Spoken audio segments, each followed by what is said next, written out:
I'll have your license pulled by Friday. And there's nothing a man like you can do about it." That was Brenda Salko, president of the Pinehurst Ridge Homeowners Association for the last 6 years, standing on the gravel apron of my shop with a clipboard pressed to her magenta blazer like a shield. She had driven her white SUV up the access road past 2 posted signs and a chain I leave down for deliveries. And she had come to tell me that my heating and cooling contractor's license, the one I had carried for 31 years. The shop sits on 4.5 acres. My wife and I bought outright, in 1994, land that has never been inside Pinehurst Ridge and never will be. What Brenda did not know, what she never once bothered to check in the 2 years she spent threatening me, was that the small 2-story brick building downtown, where the state licensing board kept its regional office, had come up for sale that spring, and that the man she kept calling a tradesman with no leverage had just signed the papers to buy it. If a woman in pearls drove onto your land and told you she could end your livelihood with a phone call, what would you have done? My name is Walt Brennan. I'm 63 years old, and for most of my life, I have installed and serviced heating and cooling systems across 3 counties in the high country of the Mountain West. I learned the trade from a man named Cobb who ran a shop out of a converted dairy barn, taught me to braise a joint before he taught me to write an invoice, and I bought him out the year my daughter was born. The shop I built sits at the end of a county road, well outside any subdivision, on a flat bench of ground with a creek along the north line and pine going up the slope behind it. My wife Diane and I cleared the building pad ourselves, over 2 summers, hauling rock and grubbing stumps until our hands matched. She kept the books for the business for 26 years in a green ledger. She labeled by hand, every column squared, until the cancer took her 3 winters ago. After that, it was just me and our daughter Nora, who was 15 then and is 18 now, who has her mother's dark eyes and her mother's habit of writing everything down before she has even decided it matters. A license to do my trade is not a small thing to me. It is the thing Cobb signed off on, the thing Diane's ledger fed, the thing that put Nora's braces on and keeps the lights on at the end of that county road. So when a woman I had never done business with told me she was going to take it away, she was not threatening a piece of paper. She was threatening the only life I have ever known how to live. I want to tell you about the binder before I tell you about Brenda, because the binder is the whole story, even though it sounds like the dull part. Diane taught me to keep records the way other people keep faith. She grew up, the daughter of a man who lost a piece of bottomland to a survey he never read, and she swore early that no paper would ever get the better of her. Every service call got a carbon ticket, the white copy to the customer and the yellow copy to me. Every inspection got a date and a signature. Every letter that came to the shop went into a labeled manila folder, and at the end of each week, I filed the folders into a binder I kept in the steel cabinet by the door, the one with the dent in the corner from the day we moved it in. The footage from the 2 cameras over the bay doors gave to a drive in the office, and to a second drive I swapped out every Sunday, because Diane said a record you only keep in one place is a record you have already half lost. I never thought of any of it as armor. I thought of it as the ordinary business of a careful man, the same as sweeping the floor or charging the truck.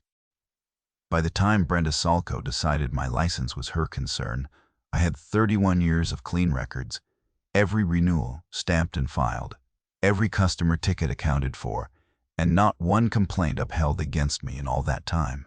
Hold on to that number. 31 years.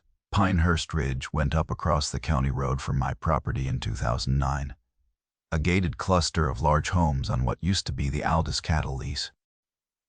The developer was a company called Crestline Partners, and the man who ran Crestline was a soft-spoken fellow named Greg Salko, who happened to be married to Brenda.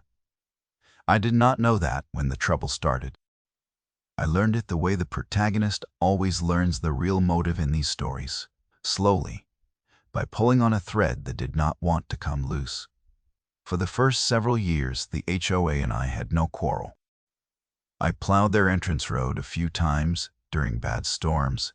As a courtesy, I serviced furnaces for half a dozen homeowners inside the gate. Then, in the spring of the first year, Brenda sent her first letter. The letter informed me that the association's Architectural Standards Committee had reviewed my property and determined that my shop's metal roof and outdoor equipment yard were, in her words, visually inconsistent with the character of the Pinehurst Ridge viewshed. She asked that I submit a compliance plan within 30 days. I read it twice at the kitchen table while Nora did her homework across from me. Then I drove down to the county assessor's office, which I already knew well, and I pulled the plat map for my parcel and the recorded boundary of Pinehurst Ridge. They did not touch. There was a county road and 90 feet of open right-of-way between my north fence and the nearest HOA lot. I made 2 copies of the plat, wrote the date on the back of each, and filed the original letter and a copy of the plat in a fresh manila folder. On the tab I wrote a single word: Salco. I wanted to be fair to her, the way the story has to be fair to her, or it means nothing. Brenda Salco was not a stupid woman. She was an incurious one. She had spent 6 years as president of an association where people deferred to her, where a sharp tone and a thick binder of covenants settled most disputes before they began, and she had come to believe that authority was a thing you performed. She never read my deed. She never checked the boundary.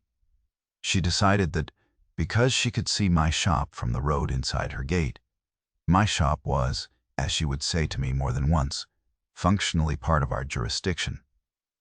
That phrase, I heard it so many times over the next 2 years that I started writing it down verbatim with the date every time she said it. I answered the first letter politely.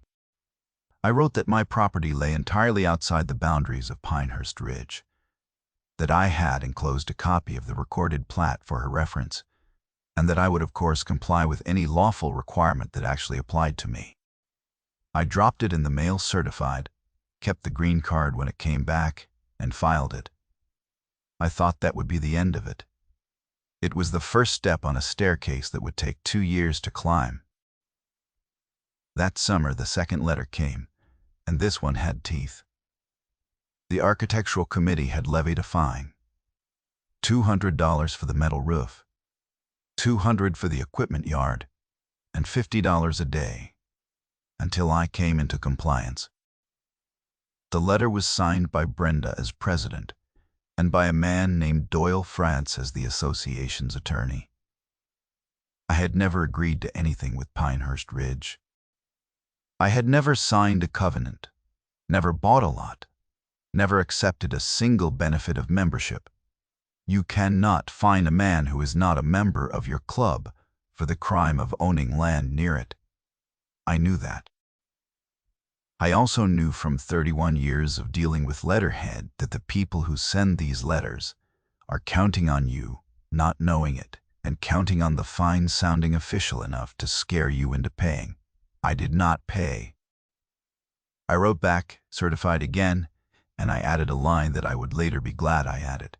I asked, in writing, for the specific recorded instrument that gave the association authority over my parcel. I knew there was none. I wanted her refusal to answer that question in the file. She did not answer it. Instead, that fall, the fake inspector arrived. It was a Tuesday in October, a little after 9 in the morning, when a man in a reflective vest and a hard hat drove up my access road in a pickup with a magnetic sign on the door that read County Compliance Services. There is no such county office. He had a clipboard and a camera and a clip-on badge that he had clearly ordered off the internet, the kind with a gold sticker for a seal, and he wore white sneakers up a gravel road which told me everything I needed to know before he opened his mouth. I was at the bench replacing a blower motor when he came in through the open bay, and he announced, without a good morning, that he was there to perform a code inspection of my structures. On behalf of, and here he glanced down at his clipboard, the Homeowners Association. I set down the motor. I asked to see his county credentials. He patted his vest and produced the clip-on badge, and I asked him again, slower, for the credential the county issues its actual inspectors, the laminated card with a number on it. He could not produce one. He said he did not need to show me that.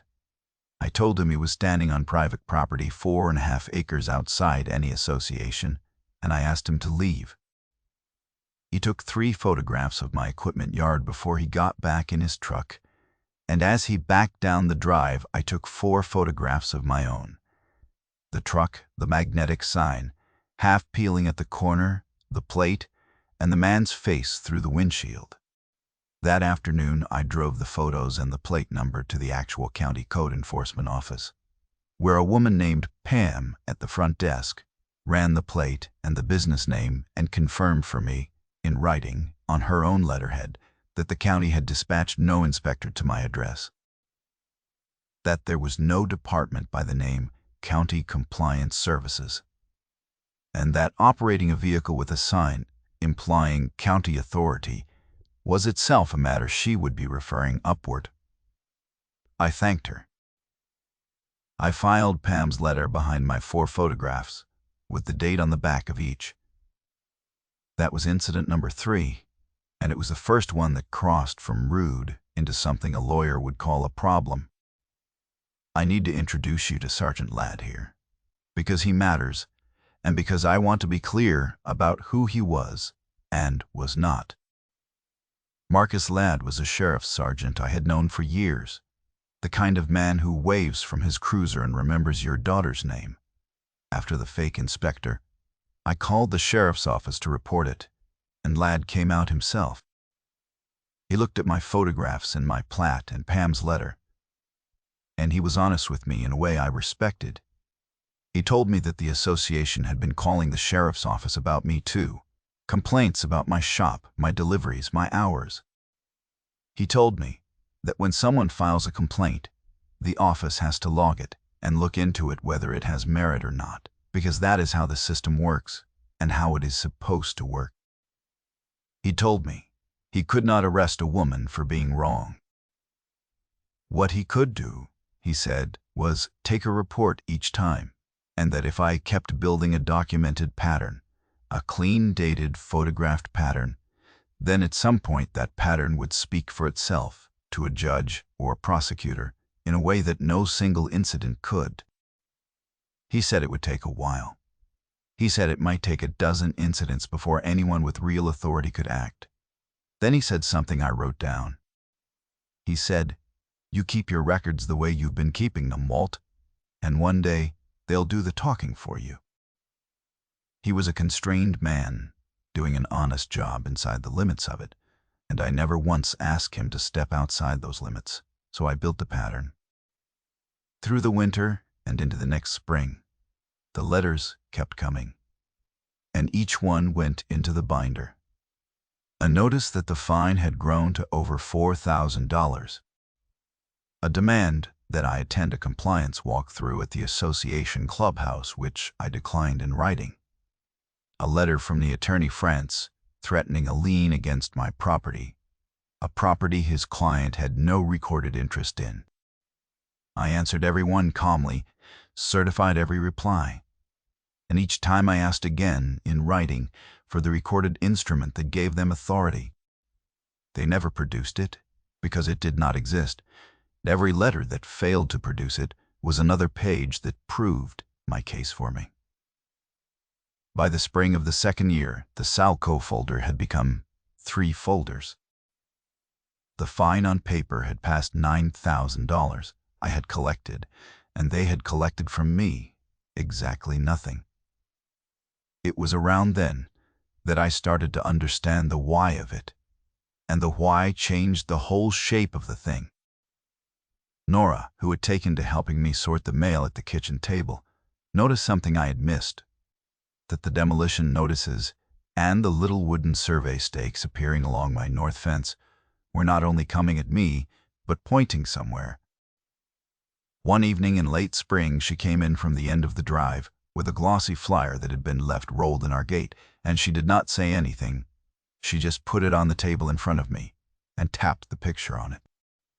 It was an announcement for a new phase of Pinehurst Ridge, Phase 4, lots starting in the high six figures, with an artist's rendering of homes marching handsomely up a pine slope under a painted sunset. "Dad," she said, "isn't that our hill?" I looked at it a long time. It was our hill. The rendering showed luxury homes built across the pine slope behind my shop, on my 4.5 acres. The creek I cleared with my own hands, drawn in as a water feature, as if the land were already theirs to sketch on. I went out to the fence the next morning with the flyer and a tape, and found the survey stakes set inside my line by better than 30 feet. Greg Salko's company had pre-sold lots on ground he did not own, and had quietly begun staking it. And the only thing standing between Crestline Partners and several $1 million in Phase 4 inventory was a 63-year-old furnace man, his metal roof, and a deed recorded in 1994. That was the real motive, and once I saw it, every letter made a different kind of sense. Brenda was not a busybody offended by my roof.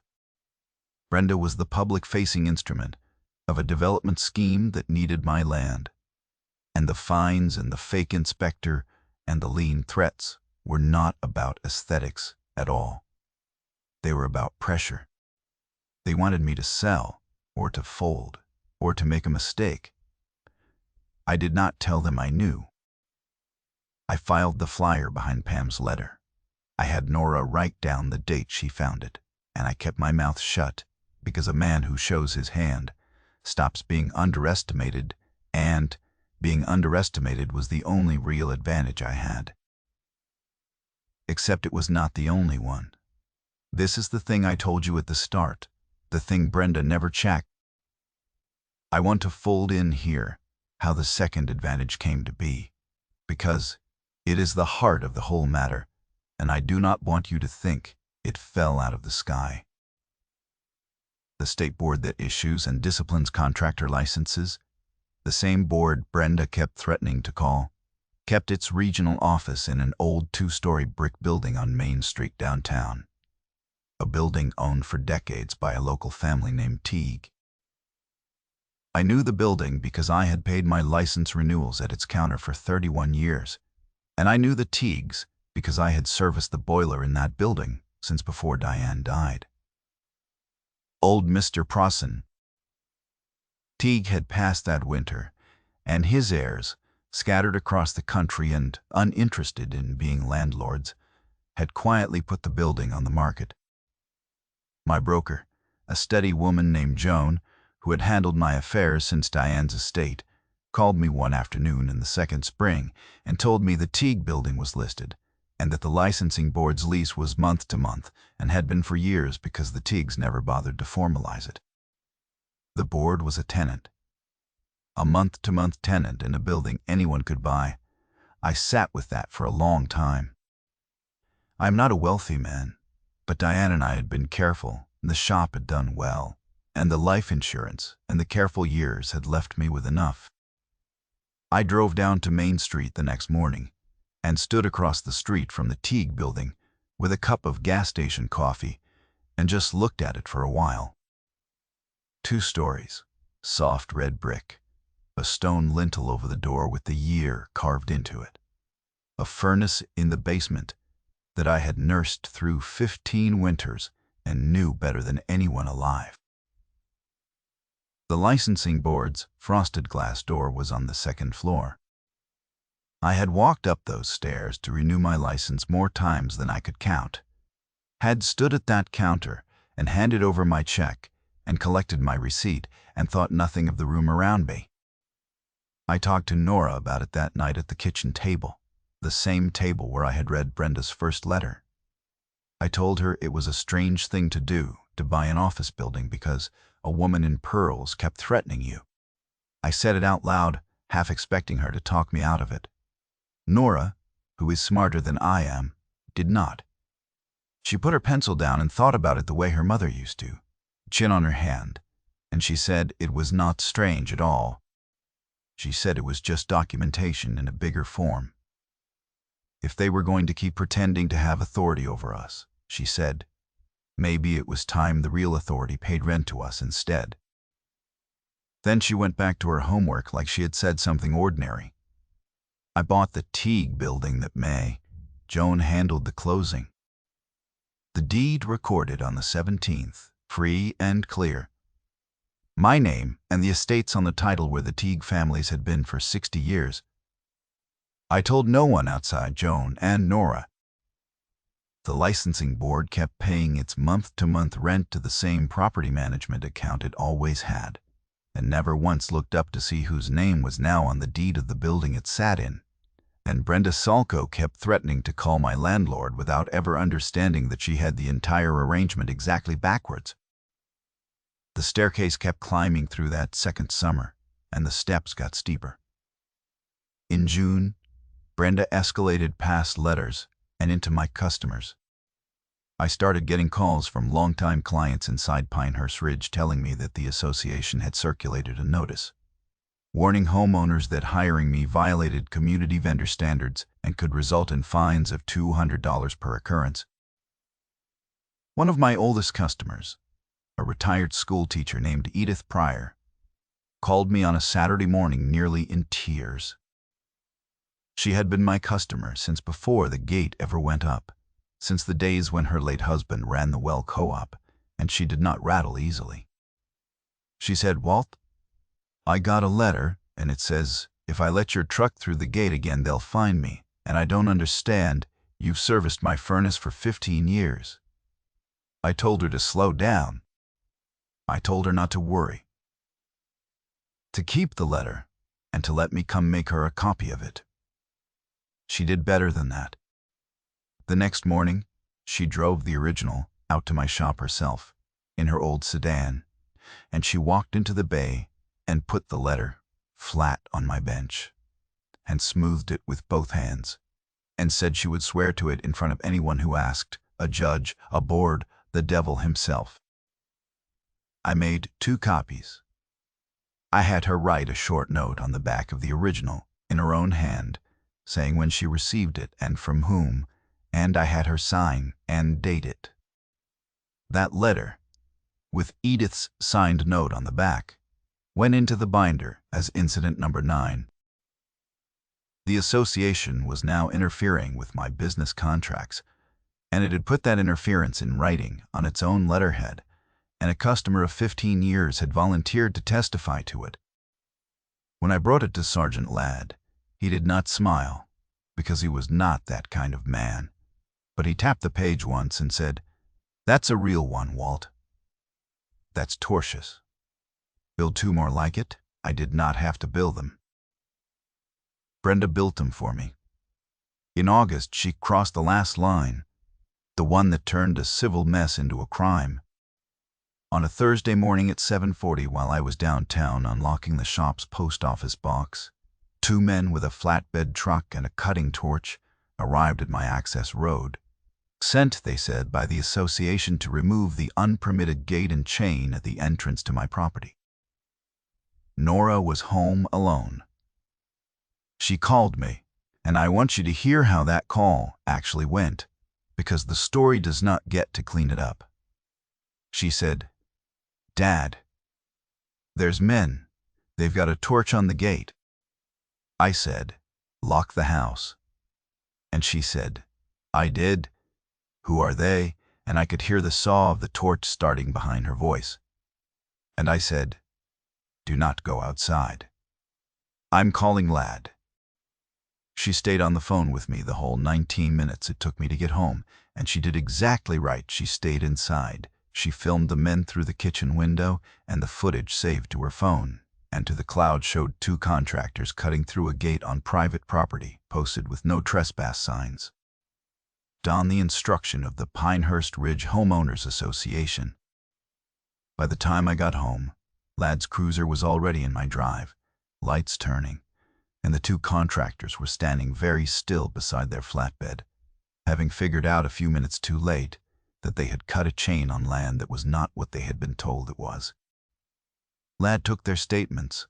They were not bad men. They were a fencing crew who had been handed a work order on association letterhead and a map with my parcel shaded as common area. And they had believed it, because why would the order lie? The work order was signed by Brenda Salko. That was the document that broke her. Though none of us knew it yet.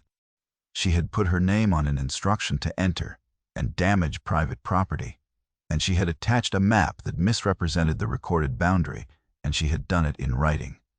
Ladd bagged the work order and the map as evidence. He looked at me across the cut gate, with Nora standing in the doorway behind me, safe and furious. And he said, "All right, that's the one. That's the pattern, with a crime on top of it. Now we go to the people who can do something about it." The people who could do something about it turned out to include a board. I happen to own the office of. Here is where the two threads of this story, the land and the building, finally came together, and I will tell it plainly the way it happened, because the plainness is the point. The fencing incident triggered three things at once. Ladd referred the criminal trespass and property damage to the county prosecutor. My attorney, a careful man named Saul Reyes, filed a civil action against the association and against Crestline Partners for the fines, the fake inspection, the customer interference, and the trespass. And the state licensing board, the one Brenda had threatened to call for 2 years, received a complaint. Not against me. Brenda finally made the call she had been promising to make, and she filed a formal complaint with the board, alleging that I, Walt Brennan, was operating without proper licensure and endangering the community. She walked into the regional office on Main Street, the office in the building I had owned since May, and she handed her complaint across the counter to the board's intake clerk, and she felt, I imagine, the satisfaction of a woman finally pulling the trigger she had been waving around for 2 years. The board scheduled a hearing for October in their regional office, the brick building downtown. They hold these hearings in a plain room on the 2nd floor with a long table and a state seal on the wall and a handful of folding chairs for the public. I had attended a few over the years as a witness in other men's cases. I knew the room. I knew the boiler that heated it because I serviced it. And I knew, the morning of the hearing, something that no one else in that room knew except Joan and Nora and my attorney. The board that was about to sit in judgment of my license was a month-to-month tenant of mine, and I was about to walk into my own building to answer a complaint filed by a woman who had threatened, more times than I could count, to have that very board take my livelihood. I want to slow down here, because this is the part that matters, and these stories earn nothing. If they rush the moment everything turns, I came to the hearing in a clean shirt with one folder, not the whole binder. One folder, the thin one, with the documents in order. Nora came with me and sat in the back. Brenda was already there when we arrived, in a magenta blazer and pearls, with the attorney France beside her, and a thick presentation binder of her own on the table. And she did not look at me so much as past me, the way you look past a problem you have already solved. The board sat 3 members at the long table. The chair, a deliberate woman named Hollis, called the hearing to order and asked Brenda to present her complaint. Brenda stood and spoke for nearly 10 minutes. She described my shop as a blight. She described my license as a privilege. The community could not abide being abused. She used the phrase I had written down so many times. She said my property was functionally part of the Pinehurst Ridge jurisdiction, and that the association had every right to enforce its standards against it. She laid photographs on the table, the ones her fake inspector had taken. She said the word community 11 times. I counted. When she finished, she sat down with the certainty of a woman who has never once been told no by a room. Chair Hollis turned to me and asked if I wished to respond. I stood up, and I did not make a speech, because the men who make speeches in these rooms are the ones who do not have the paper. I opened my one folder. I said that before the board considered whether I had abused my license, it might want to consider whether the complaining party had any authority to make the complaint at all. I laid the recorded plat of my parcel on the table, and beside it the recorded boundary of Pinehurst Ridge, and I asked the board to note the county road and the 90 feet of right-of-way between them. I laid down my deed, recorded in 1994, showing clear title to 4.5 acres that had never been encumbered by any covenant of the association. I laid down my license history, 31 years, not one complaint upheld. And then I laid down the work order, signed by Brenda Sulco, instructing a crew to cut a gate and enter that same recorded parcel, with a map that drew my deeded land as association common area. The room got very quiet. Chair Hollis read the plat. She read the deed, turning it toward the lamp to see the recording stamp. She picked up the work order and read it twice, and I watched her set it down with 2 fingers the way you set down something you do not want your prints on. She looked at Brenda for a moment, and then she asked her one question. She asked whether the association held any recorded instrument, any deed, easement, or covenant filed with the county, granting it authority over the Brennan parcel. And Brenda, who had spent 2 years refusing to answer that question in writing, could not answer it out loud either. She opened her mouth. She looked at her thick presentation binder as if the answer might be in it, and it was not, because it never had been. France, the attorney, started to speak, and Hollis raised one hand without looking at him, and he stopped.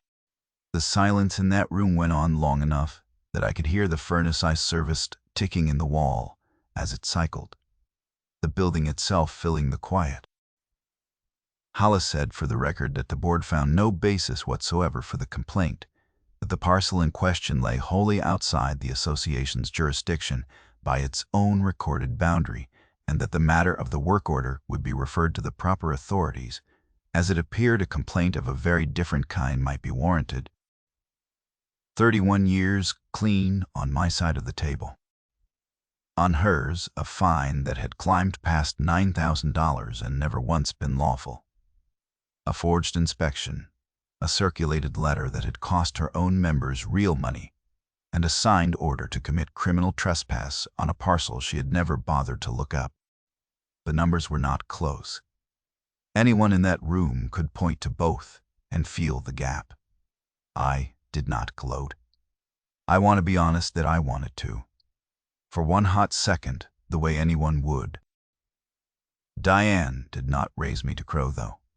And the document was doing the talking, and a man who interrupts his own evidence to make a point is a fool. I gathered my plat and my deed and my license history back into the folder and left the work order on the table where it belonged, with the people who would need it. As I was leaving, the board's intake clerk, a nervous young fellow, came up to me in the hall and said quietly that he had to ask, because the property management company had told him that morning, was it true that I owned the building? I told him it was. I told him the board was a fine tenant, and I had no intention of being anything but a good landlord, and that the rent could keep going to the same account it always had. He laughed, a little stunned. Brenda, walking out behind me, heard it, and I watched her understand all at once the thing she had never once thought to check. She had filed her complaint to take my license in my building, and the only thing that had collapsed in that room was her own authority. The consequences came as the automatic weather of what she had done, not as anything I reached out to make happen. The county prosecutor charged Brenda with filing a false instruction and with the trespass and damage to my gate. And after a fall of her attorney filing motions that went nowhere, she pleaded to a reduced count that still put a criminal record next to her name. Solar Reyes settled my civil case that winter for the full amount of the unlawful fines returned, the replacement cost of my gate, and damages for the interference with Edith and the 4 other customers who had received the same letter and kept it. The money came not from Brenda personally, but from Crestline Partners, because the discovery in that case turned up the Phase 4 renderings and the pre-sold lots drawn across my hillside. And Crestline's investors did not enjoy learning that the inventory they had been sold ran across 4.5 acres the company had never owned and could not buy. Phase 4 collapsed. The lots that had been pre-sold on my slope were refunded. The project was investigated by the State Real Estate Division for the pre-sale of unowned property, and Greg Salko's company, the quiet engine behind his wife's clipboard, lost the development it had built the whole 2-year scheme to protect. Brenda resigned the presidency of Pinehurst Ridge that winter in a 1-paragraph letter the association posted at the gate. The association, embarrassed and exposed, rewrote its standards at the next annual meeting to state plainly that its authority ended at its recorded boundary, which is all the law ever said in the first place. And the licensing board renewed my license that spring, on time, at the counter on the 2nd floor of my own building. I paid the renewal fee, collected my receipt, and went down to the basement on the way out to check the furnace, because the pilot had been running rich and somebody had to look after the place. Nora graduated that June. She is the one who keeps the binder current now, and she is going to study public records and land law in the fall, which her mother would have found very funny and very right. The evening after the hearing, the 2 of us sat on the tailgate at the end of the drive, looking at the cut gate I had not yet replaced, and she asked me if I had been scared. I told her the truth, that I had been scared the whole 19 minutes of her phone call, and not 1 second of the hearing, because by the hearing, the work was already done. The work had been done for years, in a green ledger and a steel cabinet and a row of manila folders, by a woman who taught me that the careful keep what the careless lose. Nora was quiet a while, swinging her boots against the tailgate. Then she said her mother would have liked the part about the building. We replaced the gate that weekend. The 2 of us set the new posts in concrete and hung a heavier chain. I left the chain down the way I always do for deliveries. Here is the lesson, plainly, because you came this far and you have earned it. If someone with a clipboard tells you they have authority over your property, do not argue with them and do not panic. Go to the county and pull your deed and the recorded boundary of whoever is claiming you, and lay them side by side. And see if they touch. Keep every letter. Answer in writing. Send it certified, keep the green card. Ask them, in writing, to produce the recorded instrument that gives them authority over your land, and file their silence, because their silence is your evidence. Photograph the people who come onto your property without the right to, and write the date on the back. Talk to your neighbors, because the same letter that frightened you frightened them, and a neighbor willing to swear to what happened is worth more than any argument you could win alone. Build the binder before you need it, not after, because the day you need it is the day it is too late to start. The deed is older than the threat, and a clean record, older than a loud one, wins every time the facts finally reach a neutral table. You do not have to be rich to do this, and you do not have to buy a building, though I will admit it does not hurt. You only have to be careful and patient and willing to write things down. If you have ever had a board, an association, or a clipboard tell you they owned a piece of your life that they had no paper to claim. Tell me about it in the comments because I read them, and so does Nora. Subscribe if you want to hear the next one, and the next one is a good one. It's about a retired land surveyor whose HOA fined him for a fence, never knowing he had personally walked and recorded every property line in that subdivision 20 years before the first house went up. Take care of your land. Keep your folder. I'll see you next time.